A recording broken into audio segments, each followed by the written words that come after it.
আমাদের বাংলাদেশের জাতীয় দলের খেলোয়াড় মুস্তাফিজ, সে শুধু বাংলাদেশ জাতীয় দলের খেলোয়াড় না, সে একজন ব্যক্তি মুস্তাফিজ না, he is representing Bangladesh in the international arena. তো তার প্রতি যে কোনো ধরনের অসম্মান করা মানে বাংলাদেশের প্রতি অসম্মান করা, বাংলাদেশের জনগণের প্রতি অ্যাজ আ হোল অসম্মান করা। বিসিবি যে কাজটি করেছে তারা একদম সঠিক কাজটি করেছে। এখানে আমাদের খেলোয়াড়দের নিরাপত্তার বিষয়, বিসিবি কোনো রাজনৈতিক সংগঠন নয়, তারা কেবল নিরাপত্তার বিষয়টি বিবেচনায় নিয়ে আমার বিশ্বাস যে চিঠিটি দিয়েছে সেখানে আমাদের খেলোয়াড়রা নিরাপদ নয়, সঠিক কাজটি করেছে। বাংলাদেশ জাতীয়তাবাদী দল যদি আগামী দিনে নির্বাচিত হয়ে রাষ্ট্র ক্ষমতায় আসে, প্রত্যেকটি ওয়ার্ডে একটি করে খেলার মাঠ স্থাপন করার পরিকল্পনা আমাদের সরকারের রয়েছে, যদি ভবিষ্যতে আমরা সরকার গঠন করতে পারি। এই ধরনের উদ্যোগগুলোকে যেমন আমরা এগিয়ে নিয়ে যাব, তেমনিভাবে সার্কভুক্ত দেশগুলোর মাধ্যমে যে সাফ গেমস আয়োজন হয়, সেই সাফ গেমসকে আমরা কিভাবে পুনরুজ্জীবিত করে এটার মাধ্যমে আমাদের যে এখন কূটনৈতিক টানাপোড়েন চলছে দক্ষিণ পূর্ব এশিয়ায়, সেটা নিরসনে ভূমিকা রাখা যায়, সেই চেষ্টা যেমন করা হবে।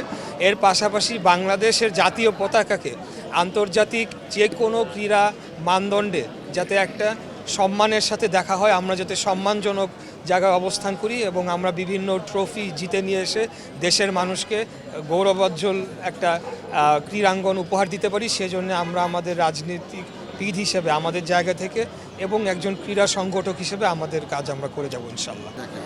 আমি প্রথম কথা, বিসিবি যে কাজটি করেছে তারা একদম সঠিক কাজটি করেছে।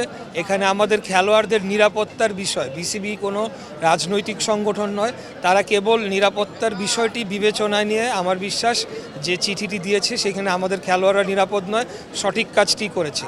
এবং আজকে যেটি একটা পদক্ষেপ সরকারের পক্ষ থেকে নেওয়া হয়েছে যে আইপিএল বাংলাদেশে যাতে সম্প্রচার না করা হয়, সেটি একটি পদক্ষেপ নিতে বলা হয়েছে। যেহেতু আমাদের বাংলাদেশের জাতীয় দলের খেলোয়াড় মুস্তাফিজ, সে শুধু বাংলাদেশ জাতীয় দলের খেলোয়াড় না, সে একজন ব্যক্তি মুস্তাফিজ না, he is representing Bangladesh in the international arena.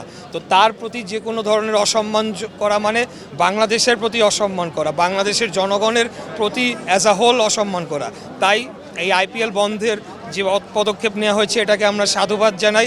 আমরা আগামী দিনে আরও যে কোনো আগ্রাসীমূলক আচরণ আমাদের প্রতি যদি করা হয়ে থাকে, সেটার থেকে নিবৃত থাকার জন্য আমরা সকল রাষ্ট্র এবং তাদের যে ক্রীড়া সংস্থাগুলো রয়েছে তাদের প্রতি আহ্বান জানাচ্ছি।